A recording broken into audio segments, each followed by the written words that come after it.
All right, a very warm welcome back. You're still tuned to Metropole Business Center. This is Tech Tuesday, where we discuss matters technology. All right, and moving on now, according to the World Health Organization report of June 2021 on road traffic injuries, approximately 1.3 million people die each year as a result of road traffic crashes. Now, this costs most countries 3% of their gross domestic product, with more than half of all road traffic deaths which are among vulnerable road users, pedestrians, cyclists, and motorcyclists. Today, we feature Prodigy Ambulance Services, an organization offering advanced life support and basic life support ambulances for corporates and general public. And joining us in studio is Mr. Wycliffe Mola, who is the CEO of Prodigy Ambulance Services. Karibu sana. Thank you so much. It's a pleasure for the invitation. Great, karibu sana. All right, so we'll begin with that report that you have just seen there from WHO. We have seen a number of deaths, accidents occurring in the country, and the ambulances have a critical role to play in saving these lives, Mr. Wycliffe. That is by being on the scene on time. So probably we can start by you giving us an in-depth insight on who Prodigy Ambulance Services is and what you are all about. Thank you so much. Prodigy, as a name, was actually derived from the young minds with the capability of achieving ordinary situations. So we ended up having Prodigy Ambulance Services from the brilliant minds who've been in the field of medics for quite some time.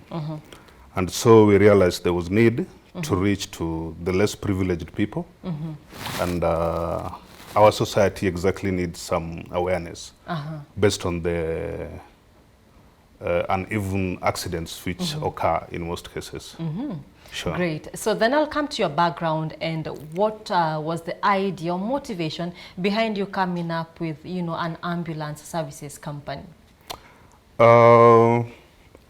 It's been a journey. Yeah. It's been a journey, and actually you find I've been in the field of medics for almost 10 years now. And the few organizations maybe I've worked with, you find that they're restricted to certain areas they can't reach. And these restricted areas, they also have people who are in need of these ambulance services. Yeah. So the initiative I took was to convert my own car into an ambulance so that we ensure we reach these people. So it was a journey through friends, through families. We managed to convert the car into an ambulance. Being an off-road car, we believed that it will reach the people we feel should be reached. Yeah, so we managed to convert our car into an ambulance. And we are happy we've rescued enough lives, and we are not stopping at that. Wow, wow, and here you are today. Sure. So which then leads us to understanding some of the services that you offer. You can take us through some of the services that you offer, because I can see from the website you have quite a lot going on, and you have a very detailed website in display. So you can take us through some of the services you are offering. Generally, with the ambulance, we only talk of evacuations. How fast can we respond to a scenario? How well can we handle our clients? But you find in most cases, we've had cases whereby mothers in labor are stranded during the night. Yeah. So what are we looking at? The safety of this mother and the safety of the unborn. So these are some of our priorities when it comes to rescuing people. Yeah. As well, we respond to road accidents. These are unplanned events. So when it happens, in most cases, there are so many riders who've got our contacts. As well, our contacts are also with the police officers. So you find when we are called upon to respond, upon the availability of any ambulance nearby, we always dispatch. Yeah, so it's a matter of how well do we understand our society. True. Yeah, so that's us at that. Sure. All right, that is at that. So probably you can now understand, before you come to the challenges, help us understand where you are stationed and some of the locations that you're operating within. Probably, yes, your location exactly. That is what we want to know. Currently, we are at Spine Road, Uh-huh. off Kangundo Road. Uh-huh. That's where we have our office. Yeah, where we arrange for the dispatch for ambulances we have links with. Uh-huh. Yes. I understand along Kangundo Road, a lot of accidents happen. Sure. Yes. So I know, and I know that was one of your consideration points. You know, this is where I should set up my ambulance. Now, take us through some of the processes when it comes to setting up such kind of, or rather having such kind of services in place. What did you look at, or just sit and say, this is what I want, this is what I should have? Take us through all the, you know, the requirements for you to set up such kind of services. Thank you. Having lived in Eastlands for a long time, you understand the matatus around those areas. When it comes to discipline, I think it's out of their vocabulary. Out of the windows. And when we sat down and actually, what can we give to our society? We realized that in Eastlands, we really need an ambulance standby. Yeah. When you walk around, you'll find so many ambulances at Uhuru Park. The ones who are at Uhuru Park, they have a taste of where to respond. Not understanding that the whole society needs their backup, irrespective of their paying or not. What we consider here is life. Can we save a life? Or must we be paid before we save a life? So with the many accidents in Kangundo Road, Outer Ring Road, we are always pleased to respond. Yeah. It is something that we can never sit back and wait. Because if you hear a call that it is a road accident, don't expect it to be just an ordinary road accident. There are fatality at the scene. So it needs that heart. If you are not really ready for it, you cannot even handle that client. So we found that putting our base around Eastlands would be a very good idea to save the situations around. You know, Eastlands also have so many slums. Yeah. Now, considering them, it was necessary to have ambulance around them. Yeah, and I agree it was indeed necessary, rather it is necessary, because, you know, a lot of the Vijijis, Amagetos, they believe, you know, ambulance, that is it's a luxury for those ones. Well-off. Yes, for the well-off. But now we can look at the reception. How have they received your services so far? How many are on board? And also you can take us through the app, because you have to download it first. It's an application service that you're offering. Maybe you can take us through the reception, you know, the acceptance of what you're offering to the Kangundo or rather Eastlands people. You've talked of slums within Eastlands. Yeah. Actually, we took an initiative to walk deep inside those slums. And kuna wale nyumba kumi. We get to link up with these people, the community health workers, and we give them our contacts. So that is when we managed at least we can always respond deep inside those slums. Yeah. And talking about the ambulance app, just as prodigy dictates, yes, these are some of the ordinary course of nature, which if we find it worth to just come out. It was an idea which I thought of for quite some time, but because ambulances are not as many as taxi, it will take us time to reach everybody. But I believe with such like an initiative, we are at the forefront of making these people feel that sense of belong. If you download our ambulance app, you'll have to sign up. At least you give your details. Don't forget to put your phone number. It's important when you are signing up. They're definitely the prompts. Yeah. Yeah. Then you log in. Now, currently, we've ensured all sub-counties in Nairobi are with ambulances on standby. Now, we are going overboard. Currently, we are linking up other counties. Great.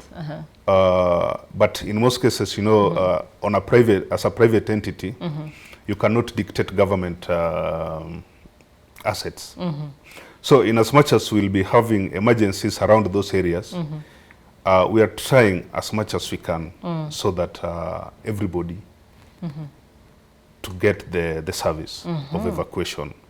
So we are working closely with the private hospitals and private individuals who's got the ambulances.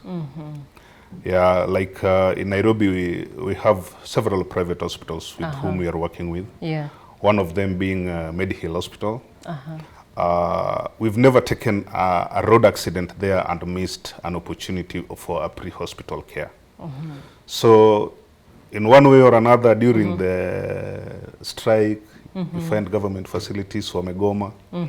What happens to these clients? If you pick up a patient, a road accident, where do you go with the patient? You find the government hospital, which is closer to you, they're on strike.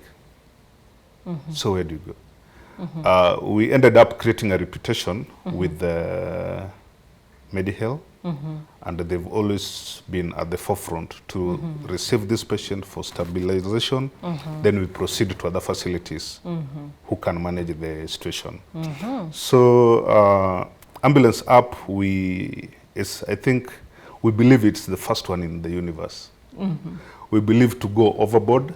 After exhausting Kenya, we want to go to the nearby countries so that we make them understand that human life is important. Yeah. And how do we manage the situation? If those countries can get like a dispatch center, which can be managed by the ambulance app crew, it will be easier for them to respond to these emergencies. Yeah.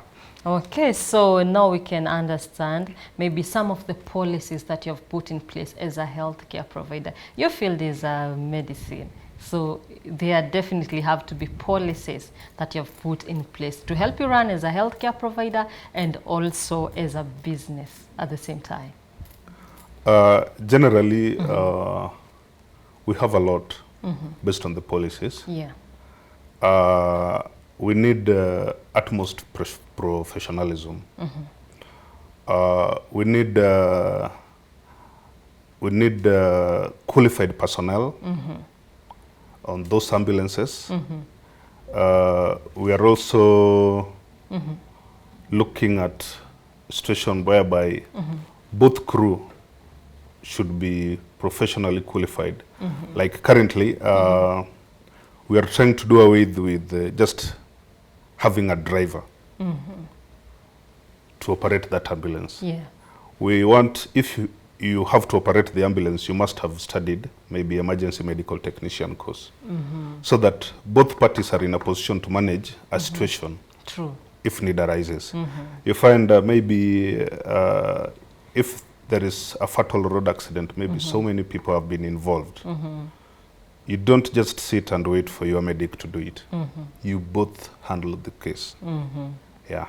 True. So then, yes. it's very, very important to have a team that understands whatever they're doing. A well-able team. Yes. Yeah. Another thing, we always ensure that after 1 week, we call these people to get to know how they were handled, to get to know if the bill, if they managed to get their relatives come help them out. Yeah. So then let's look at some of the challenges that you've faced as we wrap up our conversation. There's so many challenges in this field. Yeah. We really expose ourselves into these cases. Yeah. You find maybe a crew has got a client who is not willing to open up that maybe akona COVID. Then on reaching the other end, after thorough examination, you find the client you carried comfortably with your just surgical mask was a COVID patient. Taking you to personal quarantine so that you don't expose your family into it. Yeah. Other challenges we do find is that you find somebody calls you from a facility, then they request to be taken to another facility simply because they've not been attended to. With an excuse that we'll pay you once we're there. So on reaching at the receiving end, they say they don't have money. How do you handle that? How we handle this is you cannot force a client to pay. It will be a very, very bad show. It could be a sign that before we started the journey, there are things we did not iron out. Yeah, true. So it always put us in a quagmatic situation to pester this person to pay. So we always insist. In most cases, we want to know who is to pay before we leave. Yeah. So we held the person accountable to pay to give us the money. If the person is far away, then we expect the person to send the money before that ambulance takes off. Because if it reaches the other end, they never want to pick up the call. They never want to do anything. So those are some of the challenges we face, but we believe in the near future we'll be saving as many lives as possible through our ambulance app. Yeah. Great, and still thrive at the same time. Sure. All right, so one more as we wrap up, you can tell people how they can get the app and also maybe your contacts from the website and also some of your long-term goals and prospects. Getting the ambulance app, yes, actually, let's start with that. you just go to the Play Store on your phone, download it, sign up, then log in. Yeah. If you log in, you can find the number to call. Those are our numbers. You can call anytime. We have a big agenda ahead other than the ambulance app. So in the near future, we've always wanted to have our own things when it comes to medical supplies. Yeah. So we hope in the near future we'll be having up a plant which we will use to manufacture our own medical supplies, then supply to the private facilities, which we intend to engage. I think we are giving ourselves maybe a time frame of 1 month. We shall have covered all the private ambulance, the private ambulance and private hospitals within Kenya. So if we engage these people, this will be our immediate clients when we bring on board the plant to manufacture the supplies. So that is our future agenda, and we hope being a prodigy, we come with the unique things we doesn't have done in that kind of a project in East Africa. All right, great. Thank you so much, Mr. Wycliffe Mola, CEO, Prodigy Ambulance Services.